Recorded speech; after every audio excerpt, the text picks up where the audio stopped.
नमस्कार देवियों और सज्जनों, a very good morning to all of you. Covid vaccination कार्यक्रम के देशव्यापी प्रारंभ के अवसर पर राष्ट्र के नाम संदेश हेतु हम परम आदरणीय प्रधानमंत्री जी से कृपा पूर्वक आग्रह करते हैं।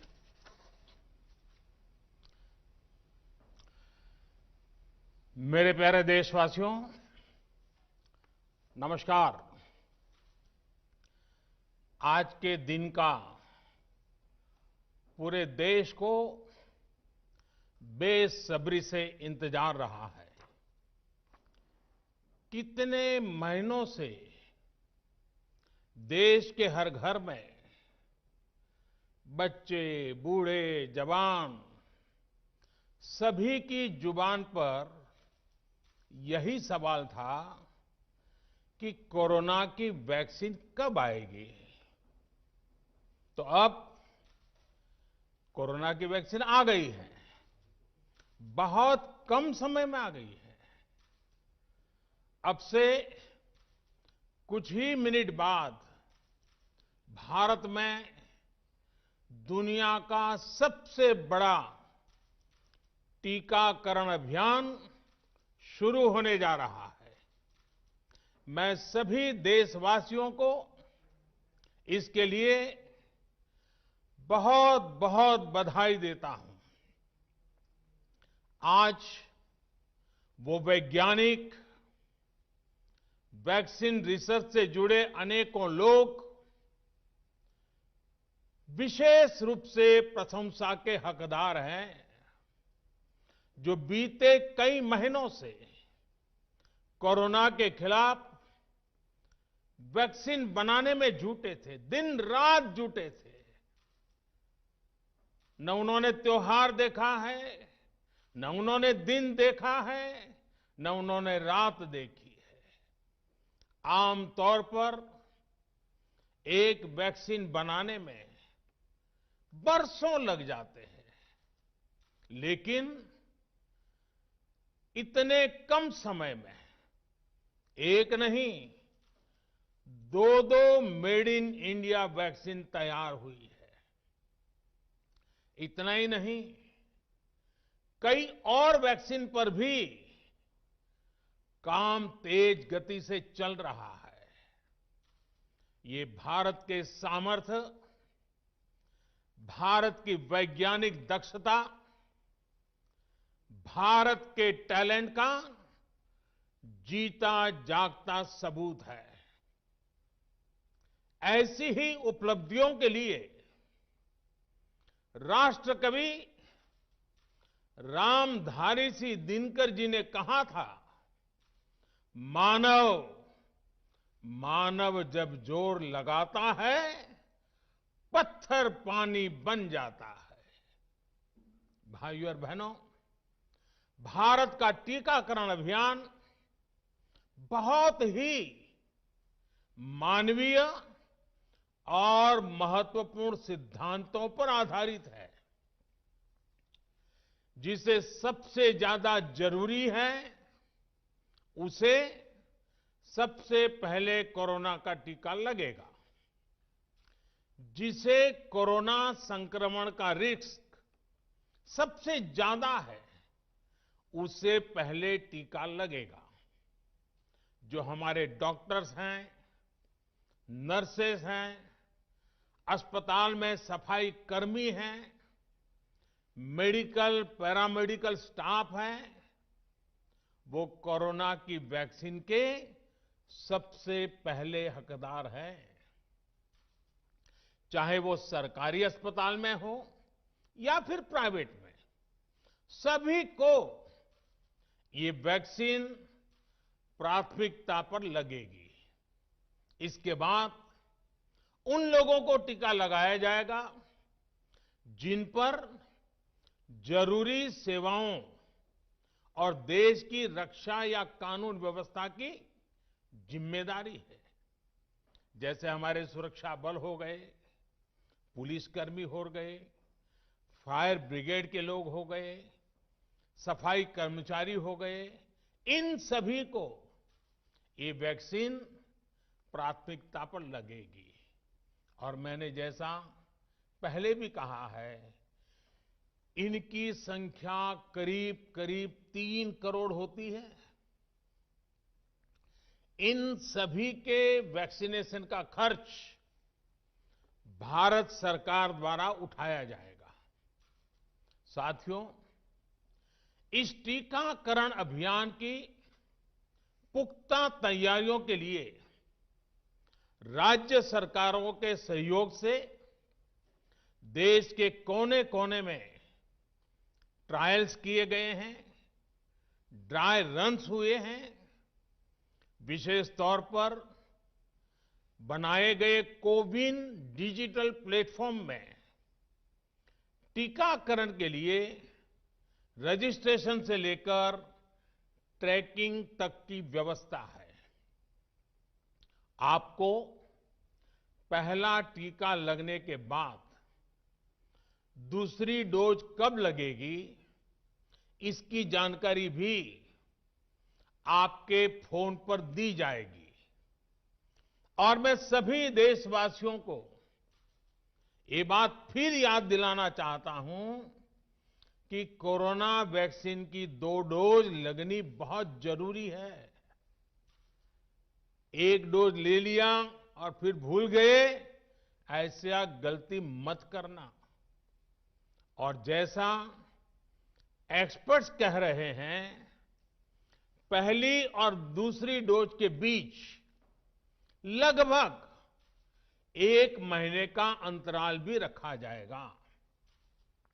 आपको ये भी याद रखना है कि दूसरी डोज लगाने के 2 हफ्ते बाद ही आपके शरीर में कोरोना के विरुद्ध जरूरी शक्ति विकसित हो पाएगी।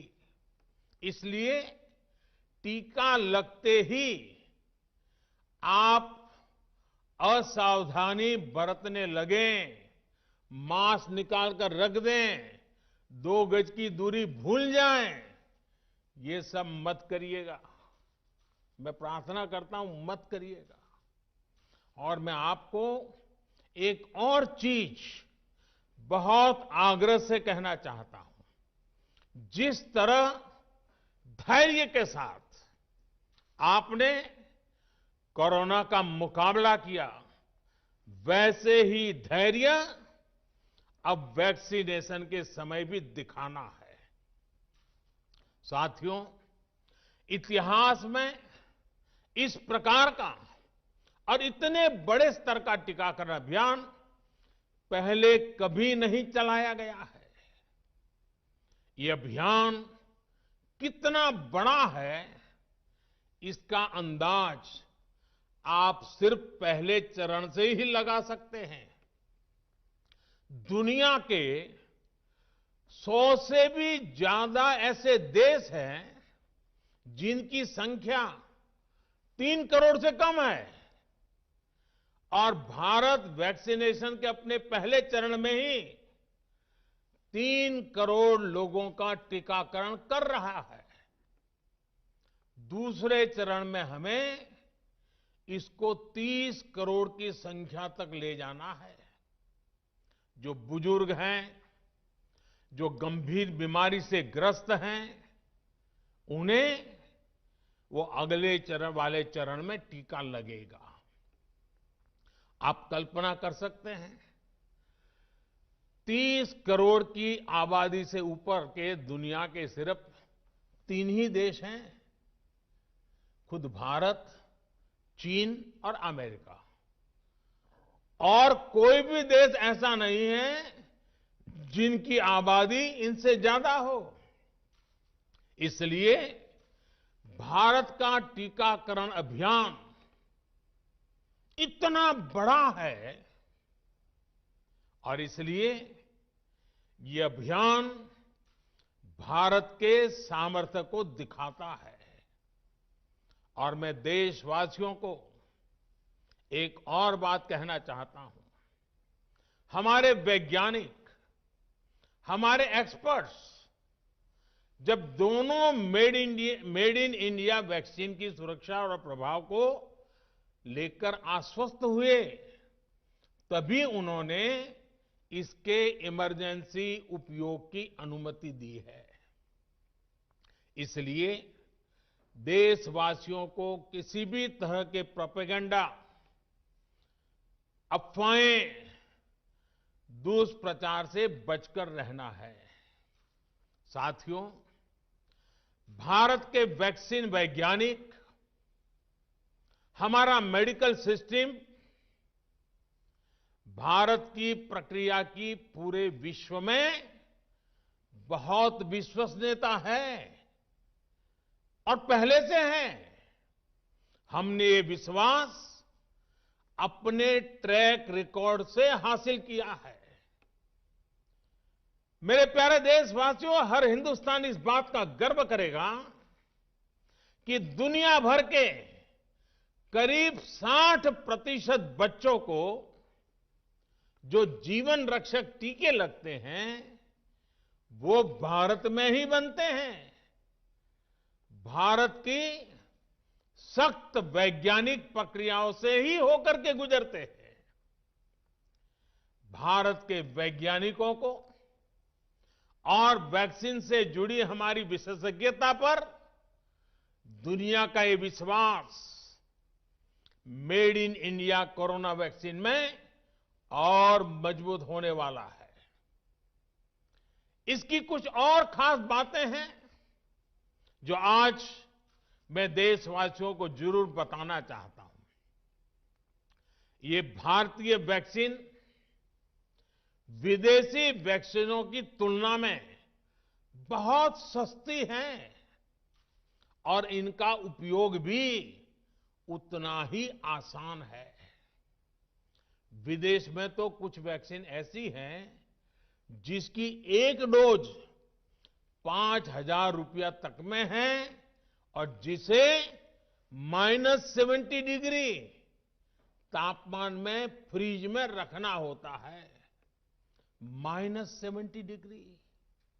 वहीं भारत की वैक्सीन्स ऐसी तकनीक पर बनाई गई हैं जो भारत में बरसों से ट्राइड और टेस्टेड है। ये वैक्सीन स्टोरेज से लेकर ट्रांसपोर्टेशन तक भारतीय स्थितियों और परिस्थितियों के अनुकूल है। यही वैक्सीन अब भारत को कोरोना के खिलाफ लड़ाई में निर्णायक जीत दिलाएगी। साथियों, कोरोना से हमारी लड़ाई आत्मविश्वास और आत्मनिर्भरता की रही है। इस मुश्किल लड़ाई से लड़ने के लिए हम अपने आत्मविश्वास को कमजोर नहीं पड़ने देंगे। ये प्रण हर भारतीय में दिखाई दिया है। संकट कितना ही बड़ा क्यों न हो, देशवासियों ने कभी आत्मविश्वास खोया नहीं। जब भारत में कोरोना पहुंचा, तब देश में कोरोना टेस्टिंग की एक ही लैब थी। हमने अपने सामर्थ्य पर विश्वास रखा और आज 2300 से ज्यादा लैब्स का नेटवर्क हमारे पास है। शुरुआत में हम mask, PPE kit, testing kits, ventilators जैसे जरूरी सामान के लिए भी विदेशों पर निर्भर थे। आज इन सभी सामानों के निर्माण में हम आत्मनिर्भर हो गए हैं और इनका निर्यात भी कर रहे हैं। आत्मविश्वास और आत्मनिर्भरता की इसी ताकत को हमें टीकाकरण के इस दौर में भी सशक्त कर रहा है। साथियों, महान तेलुगु कवि श्री गुराजाड़ा अप्पा राव ने कहा था, सौंत लाभम कौंत मानुको सौंत लाभ कौंत मानुको पौरु गुवाडिकी तोड़ू पाडबोय देश मंटे मट्टी कादोई देश मंटे मनुष्य लोय। यानी हम दूसरों के काम आए, ये निस्वार्थ भाव हमारे भीतर रहना चाहिए। राष्ट्र सिर्फ मिट्टी, पानी, कंकड़, पत्थर से नहीं बनता, बल्कि राष्ट्र का अर्थ होता है हमारे लोग। कोरोना के विरुद्ध लड़ाई को संपूर्ण देश ने इसी भावना के साथ लड़ा है। आज जब हम बीते साल को देखते हैं तो एक व्यक्ति के रूप में, एक परिवार के रूप में, एक राष्ट्र के रूप में हमने बहुत कुछ सीखा है, बहुत कुछ देखा है, जाना है, समझा है। आज भारत जब अपना टीकाकरण अभियान शुरू कर रहा है तो मैं उन दिनों को भी याद कर रहा हूं। कोरोना संकट का वो दौर जब हर कोई चाहता था कि कुछ करें, लेकिन उसको उतने रास्ते नहीं सूझते थे। सामान्य तौर पर बीमारी में पूरा परिवार बीमार व्यक्ति की देखभाल के लिए जुट जाता है, लेकिन इस बीमारी ने तो बीमार को ही अकेला कर दिया। अनेकों जगह पर छोटे छोटे बीमार बच्चों को मां से दूर रहना पड़ा। मां परेशान रहती थी, मां रोती थी, लेकिन चाहकर भी कुछ कर नहीं पाती थी। बच्चे को अपनी गोद में नहीं ले पाती थी। कहीं बुजुर्ग पिता अस्पताल में अकेले अपनी बीमारी से संघर्ष करने को मजबूर थे। संतान चाहकर भी उसके पास नहीं जा पाती थी। जो हमें छोड़कर चले गए, उनको परंपरा के मुताबिक वो विदाई भी नहीं मिल सकी जिसके वो हकदार थे।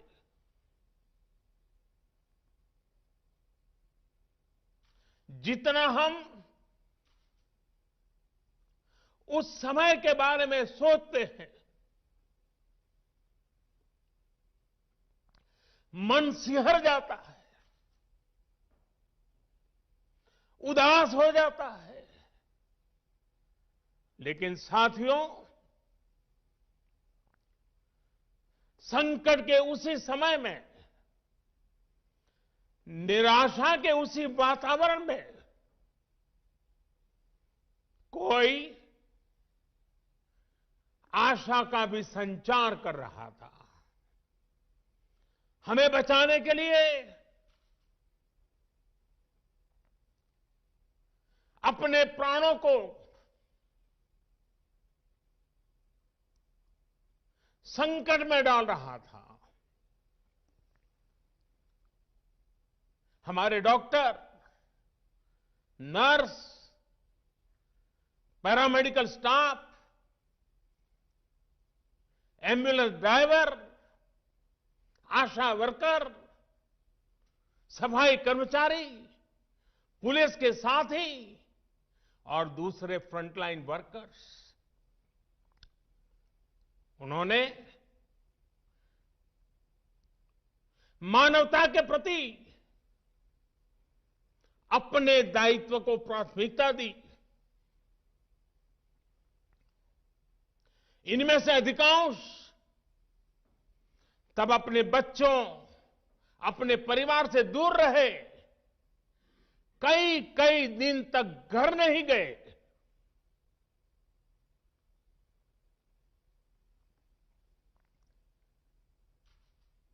सैकड़ों साथी ऐसे भी हैं जो कभी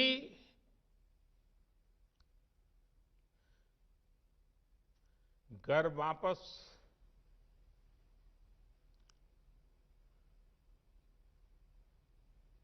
लौट ही नहीं आ पाए। उन्होंने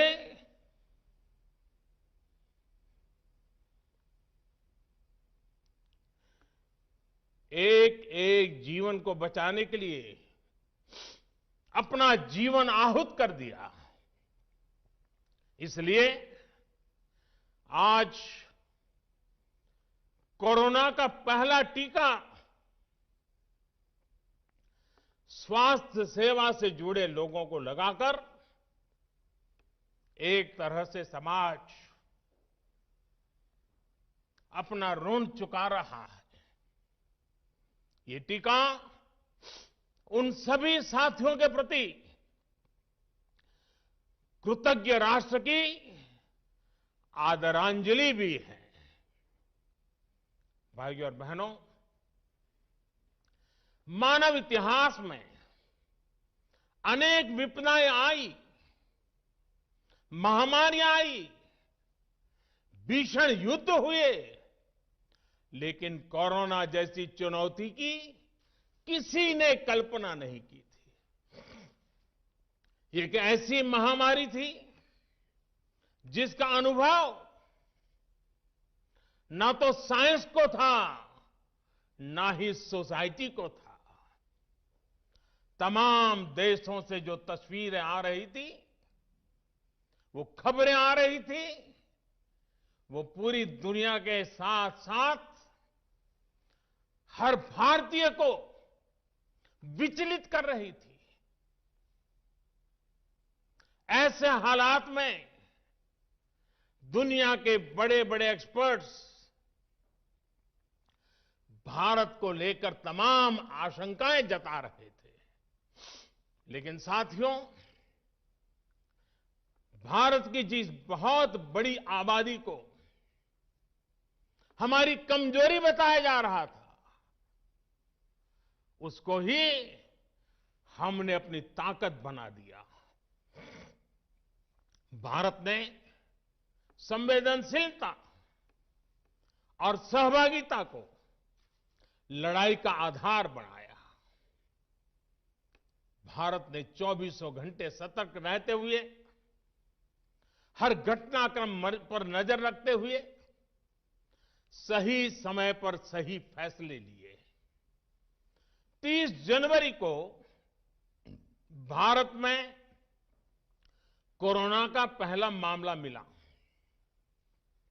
लेकिन इसके 2 सप्ताह से भी पहले भारत एक हाई लेवल कमिटी बना चुका था। पिछले साल आज का ही दिन था जब हमने बाकायदा सर्वेलांस शुरू कर दिया था। 17 जनवरी 2020 वो तारीख थी जब भारत ने अपनी पहली एडवाइजरी जारी कर दी थी। भारत दुनिया के उन पहले देशों में से था जिसने अपने एयरपोर्ट्स पर यात्रियों की स्क्रीनिंग शुरू कर दी थी। साथियों, कोरोना के खिलाफ लड़ाई में भारत ने जैसी इच्छा शक्ति दिखाई है, जो साहस दिखाया है, जो सामूहिक शक्ति का परिचय करवाया है, वो आने वाली अनेक पीढ़ियों के लिए प्रेरणा का काम करेगा। याद कीजिए, जनता कर्फ्यू कोरोना के विरुद्ध हमारे समाज के संयम और अनुशासन का भी परीक्षण था, जिसमें हर देशवासी सफल हुआ। जनता कर्फ्यू ने देश को मनोवैज्ञानिक रूप से लॉकडाउन के लिए तैयार किया। हमने ताली, थाली और दिया जलाकर देश के आत्मविश्वास को ऊंचा रखा।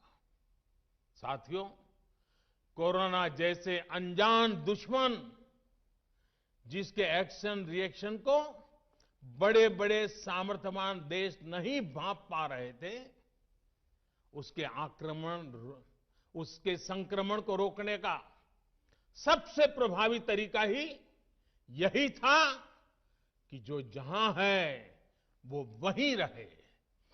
इसलिए देश में लॉकडाउन का फैसला भी किया गया। यह निर्णय आसान नहीं था। इतनी बड़ी आबादी को घर के अंदर रखना असंभव है, इसका हमें एहसास था। और यहां तो देश में सब कुछ बंद होने जा रहा था, लॉकडाउन होने जा रहा था। इसका लोगों की रोजी रोटी पर क्या प्रभाव पड़ेगा, अर्थव्यवस्था पर क्या प्रभाव पड़ेगा, इसका आकलन भी हमारे सामने था। लेकिन देश ने जान है तो जहान है के मंत्र पर चलते हुए प्रत्येक भारतीय का जीवन बचाने को सर्वोच्च प्राथमिकता दी। और हम सभी ने ये देखा है कि कैसे तुरंत ही पूरा देश, पूरा समाज इस भावना के साथ खड़ा हो गया। अनेकों बार छोटी छोटी लेकिन महत्वपूर्ण चीजों की जानकारी देने के लिए मैंने भी अनेक बार देशवासियों के साथ सीधा संवाद किया। एक तरफ जहां गरीबों को मुफ्त भोजन की व्यवस्था की गई, तो वहीं दूध, सब्जी, राशन, गैस, दवा ऐसी जरूरी चीजों की सुचारू आपूर्ति सुनिश्चित की गई। देश में व्यवस्थाएं ठीक से चले, इसके लिए गृह मंत्रालय ने 24/7 कंट्रोल रूम शुरू किया, जिस पर हजारों कॉल्स का जवाब दिया गया, लोगों को समाधान दिया गया। साथियों, कोरोना के विरुद्ध इस लड़ाई में हमने कदम कदम पर दुनिया के सामने उदाहरण प्रस्तुत किया है। ऐसे समय में जब कुछ देशों ने अपने नागरिकों को चीन में बढ़ते कोरोना के बीच छोड़ दिया था, तब भारत चीन में फंसे हर भारतीय को वापस लेकर आया। और सिर्फ भारत के ही नहीं, हम कई दूसरे देशों के नागरिकों को भी वहां से वापस निकाल करके लाए। कोरोना काल में वंदे भारत मिशन के तहत 35 लाख से ज्यादा भारतीयों को विदेशों से भारत लाया गया। मुझे याद है, एक देश में जब भारतीयों को टेस्ट करने के लिए मशीनें कम पड़ रही थी, तो भारत ने पूरी टेस्टिंग लैब यहां से वहां भेज करके उसको वहां सजाया, लगाया, ताकि वहां से भारत आ रहे लोगों को टेस्टिंग की दिक्कत ना हो। साथियों, भारत ने इस महामारी से जिस प्रकार से मुकाबला किया, उसका लोहा आज पूरी दुनिया मान रही है।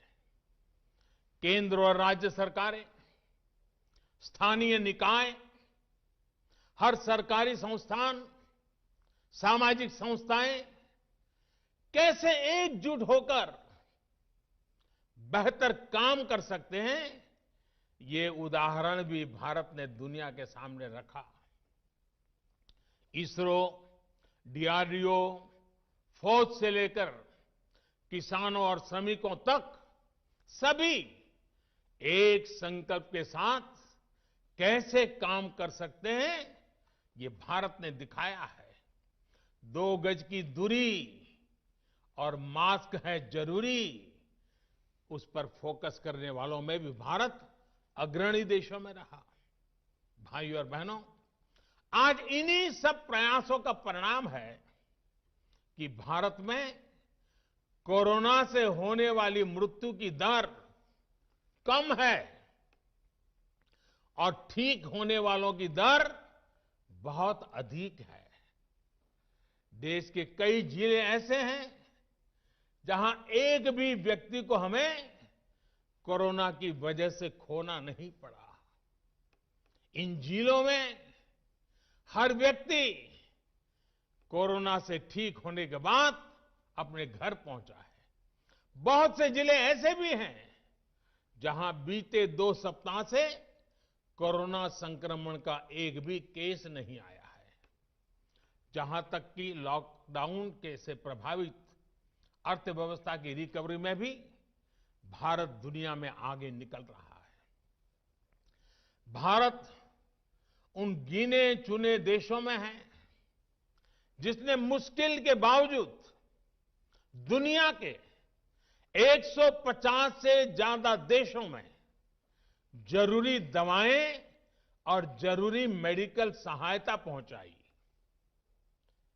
पैरासीटामोल हो, हाइड्रोक्सी क्लोरोक्विन हो, टेस्टिंग से जुड़ा सामान हो, भारत ने दूसरे देश के लोगों को भी बचाने की हर संभव कोशिश की। आज जब हम अपनी वैक्सीन बना ली है, तब भी भारत की तरफ दुनिया आशा और उम्मीद की नजरों से देख रही है।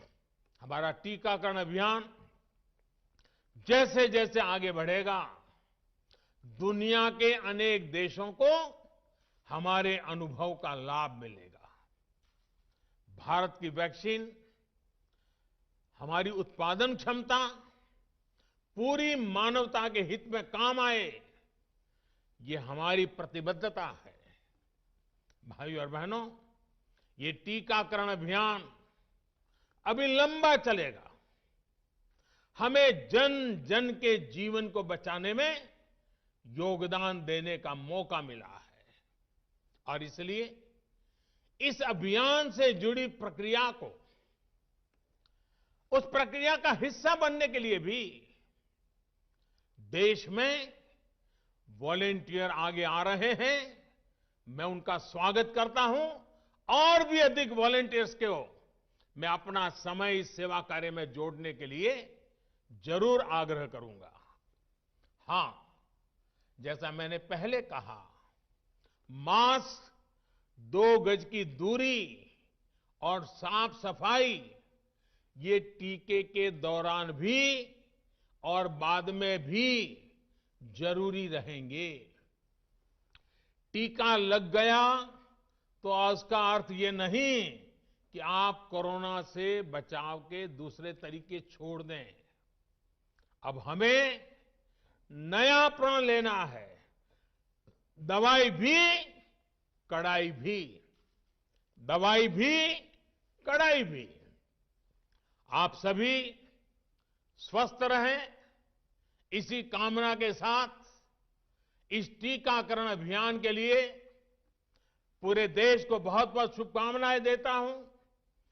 देश के वैज्ञानिकों का, रिसर्चर्स का, लैब में जुड़े हुए सब लोगों का, जिन्होंने पूरे साल एक ऋषि की तरह अपनी लैब में जीवन खपा दिया और ये वैक्सीन देश और मानवता को दी है, मैं उनको भी विशेष रूप से अभिनंदन करता हूं, उनका आभार व्यक्त करता हूं।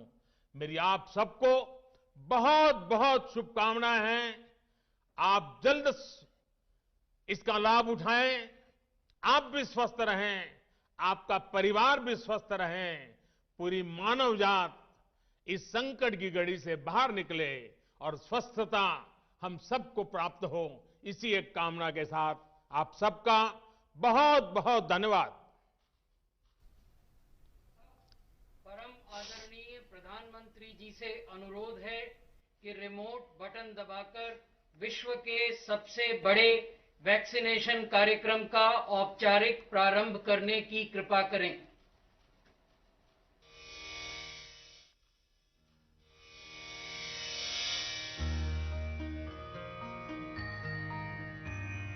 सर्वे भवन्तु सुखिनः, सर्वे सन्तु निरामयाः, सर्वे भवन्तु सुखिनः, सर्वे सन्तु निरामयाः।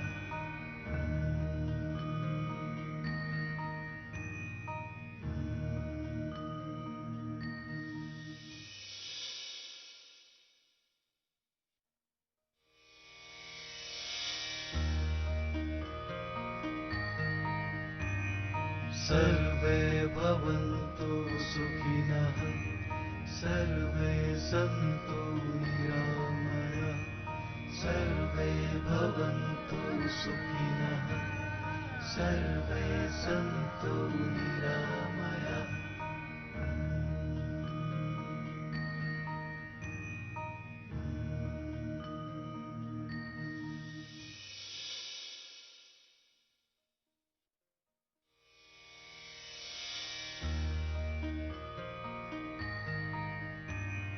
सर्वे भवन्तु सुखिनः सर्वे सन्तु निरामयाः सर्वे भवन्तु सुखिनः सर्वे सन्तु निरामयाः।